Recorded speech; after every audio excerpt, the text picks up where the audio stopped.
Right. Shotgun? Check. Smoke grenades? Check. Rabid My Little Pony repellent? Double check. It's the 5 games for Doomsday Expeditions.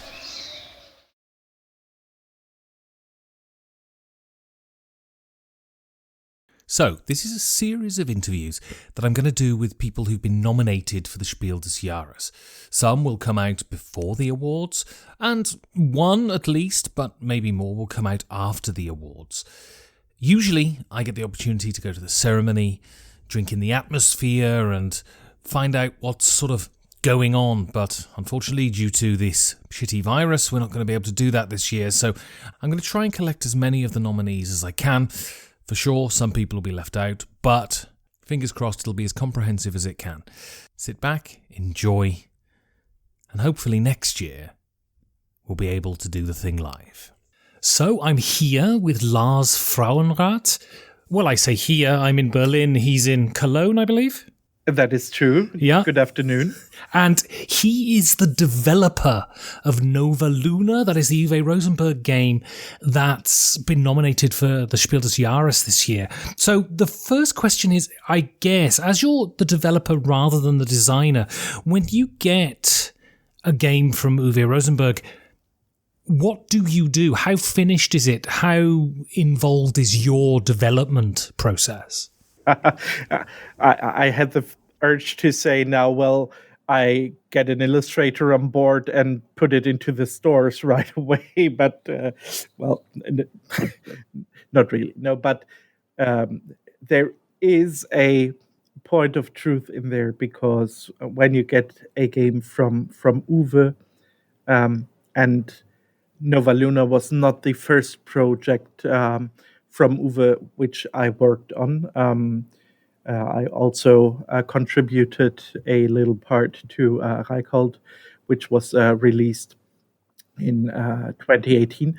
I made the experience that you get a very, very solid piece of work if you look at the mechanics. So I would not step into a discussion with Uwe. Oh, well, maybe we should, add one more victory point here and remove a receiving an item there, because that is just extremely balanced and working and very solid and fine as it should be. So that is really not where I see my task when working on such a project. But what I normally tend to do is then to really go into the player's perspective and to take the game as if I just bought it in a store and put it on the shelf, put it on a table, and then go and play it, and to see how does the game feel? How does it feel to play the game? Are there any things in there which I stumble upon just from a feeling? See how people I work with, I play with, react when playing the game. That is normally what I do. So to focus more on the feel of the game than on the mechanics and the balances. And so, do you think that because you've got Uwe Rosenberg, who is a legend in board gaming, he's one of the most well-renowned board game designers in the world, do you think that your role as a developer is different when working with someone who's that well-renowned, that much of an edifice in the world, as it would be if you're working with a first-time designer, as Spiel Visa do quite often? Indeed. There are definitely differences in the approach of working together, but that is maybe not that much related to Uwe being that renowned worldwide and having received so much appraisal from all around the world for his work, but more that he has very deep insights into the world of board gaming, and that he knows what uh, people or how people tend to react, and how certain things would work with players. So he really has a feeling also for games, and for the board game industry itself, and that is what mainly makes the difference, in my opinion. I think what amazes me when I look at game designers that are really, really good, and I think Rainer Knizia is very much like this too, is it seems to me that they have, and I'm sure it's not a conscious thing, but they have an insight into the way humans behave and the way humans interact with systems. Do you think this is true about Uwe as a designer? Yes, I think that is true, although the perspective from which a designer looks into the people, I think, can be very different from designer to designer. So, um, my or um, I think we had a little chit chat before we started the recording for that, and we had a quick chat about Inka and Markus Brand. And those are two authors I know very well because they're friends of mine, and I think they do have a different approach. I mean, they have released loads of games. I think they passed the 100 games at some point last year. I don't know the current figures. So they really released a lot of games, and much of them very successful. So and I still think that they have a different approach to look into people than Uwe does. I think, I mean, Uwe is he's a mathematician. He studied statistics, and I think you can really feel that when you have a deeper look at his work and at his games, that this has a statistical approach. So yeah, uh, he uses his ways and methods to look into people, and another author would use different methods, but I think they all look into people and how they would react and tick. Yeah. So before we go on and talk specifically about Nova Luna, tell us something about edition Spiel Visa, because I know it because it's a Berlin company, and it's the game cafe is an institution in Berlin. And when the publishing started, it was super interesting, especially, with Cottage Garden and Uwe Rosenberg game. But tell us about the publisher, because a lot of people might not know so much about them. Sure, pleased to do so. So, indeed, the board game cafe was where it all started. My boss, Michael, who is the owner of the publishing house Edition Spielwiese, founded that board game cafe years ago, and at some point he created the publishing house. So the story goes, as he himself tells it, that he was, standing behind, standing in his board game cafe years and years and years, and always looking at that big, big wall of board games. And all of those boxes were, mashing into each other. And he said, if I ever found my own publishing house for board games, then I want to have games which stand out of this, um, mishmash of board games. I want to that my games are easily identifiable, and that is something that we try to live through every game that we publish. That you can that they have a unique appearance, that you see them and know right away, oh, that is Cottage Garden, that is Farben, that is Nova Luna, that is something very important for us. And what we also do, and that also comes very much from Michael and his experience with his board game cafe, is that we are very keen to have games where you open the box, put out the material, and say, "Oh, okay, that looks not too difficult, but it's like 4 to 5 pages, rules which are easy to grasp, and then you can really go and play along and don't need a lot of time to invest to set up the game, to read the rules, to understand what is meant, but that it is an easy and enjoyable thing to open our game and start playing right away."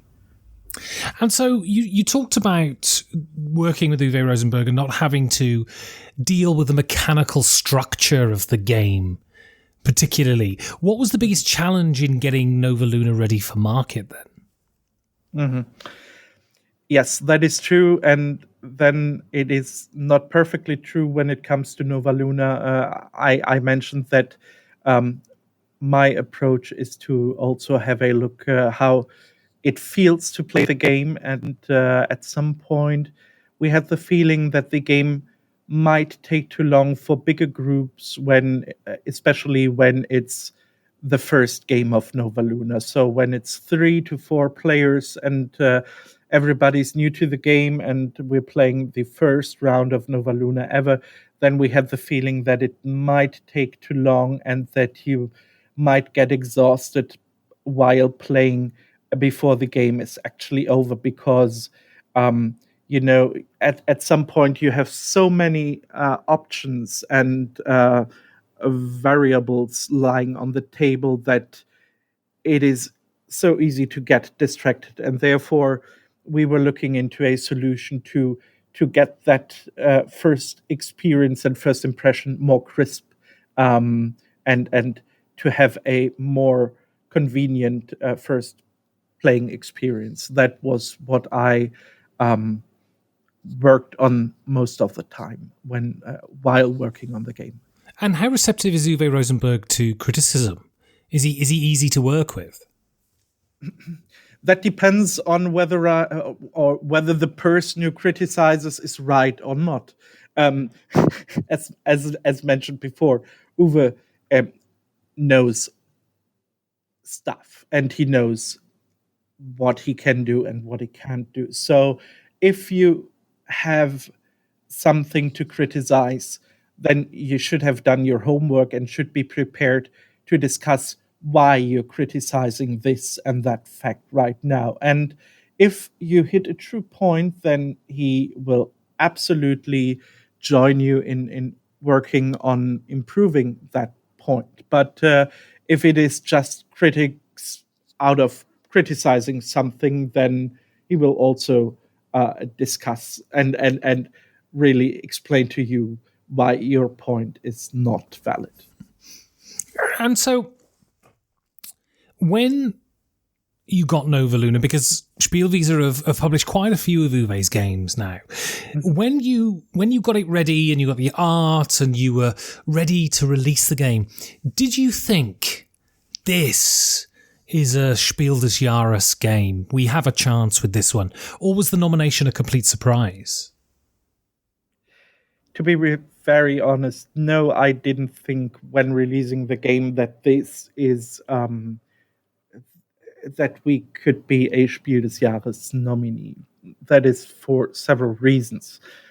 For one point, you worked on the game so long that you don't have an objective view on the game itself anymore, and that is quite natural. But you have to be realistic. You don't if you work on it and work with it for quite a while.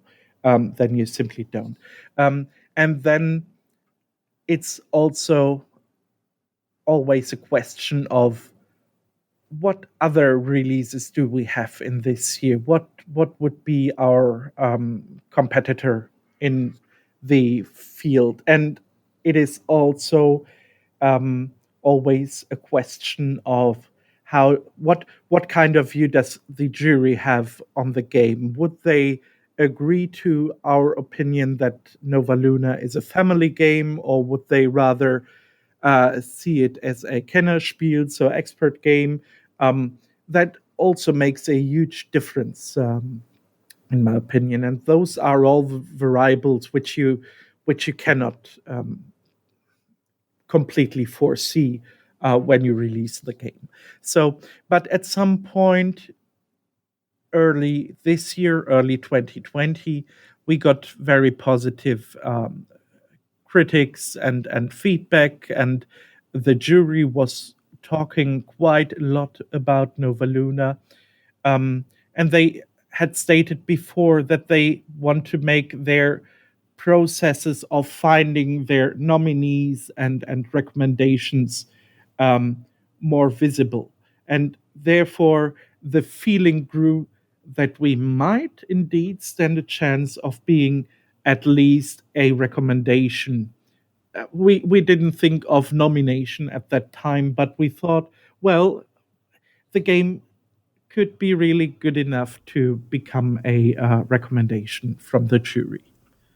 And so how because I know, having spoken to people on the jury, that the publishers find out when the rest of the world finds out. How did it feel on that morning to think, oh crikey, we've been nominated for the Spiel des Jahres? Was it how did you feel, and how did the rest of Spielwiese feel? That was that was an awful morning. So because I went to the Spiel des Jahres homepage, and I was looking for the link to get the video started, and it just didn't work.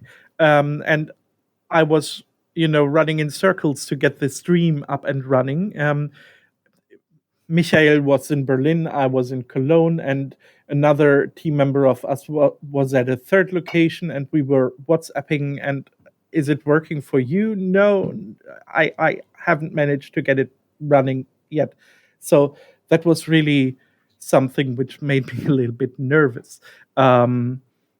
Or made all of us a little bit nervous. And then I got a message. Okay, I have it running via Facebook. The stream is running on Facebook, so I went there and started to get it running as well, which worked. And then they had a video loop showing all the nominees and recommendations, and I stared at this loop and was like, "Did I miss everything now? Did they announce it yet? I see Nova Luna is there, but what does that mean?" And that was that was really not too nice, because it made me even more nervous. And then the real video started, and the jury explained everything a little, and I was sitting there and I got sweaty palms, and yeah, then I heard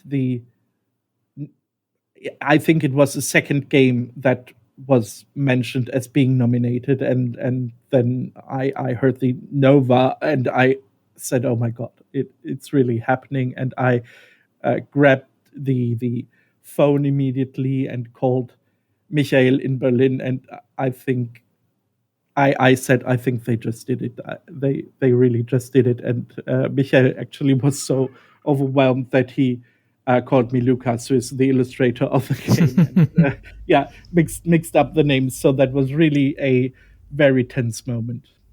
And so, your name's not on the box. It's Uwe Rosenberg's name on the box. But to what degree, people would say about a creative work, this is my baby. To what degree do you feel that Nova Luna is your baby? Mm-hmm. Actually, my name is on the box, but rather small on the back side. We always put the names of all involved people at some point on the box, so also small on the back side. That is absolutely fine for me. So, coming back to your question, releasing a game is always a team effort, and one cannot do it alone. But the biggest contribution is from the authors. That is Uwe's part and Corné van Morsel's part. And it is very important for us to have the illustrator on the front box as well, that he gets his share of wallet, Lucas, in this case, because he did, in my opinion, a fantastic job in guiding us through the process. He actually created the complete graphic approach of the game, and therefore they definitely had the biggest chunk. And I put my hand on it as well and changed something here and tweaked something there, but those are the people that made the game and that enabled that the game is being released. And so we hear a lot, especially the Spiel des Jahres, about how it's very significant, not just in terms of, renown, but in real concrete financial terms. What would a Spiel des Jahres win mean for a small publisher like Edition Spielwiese?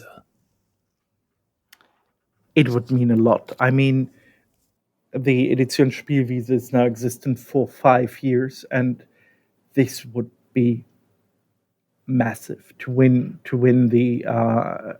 the award would really mean something. I cannot put it into figures, but we have experienced it already from being nominated, that new partners from different countries reached out to us and asked if it is possible to publish Nova Luna in their country.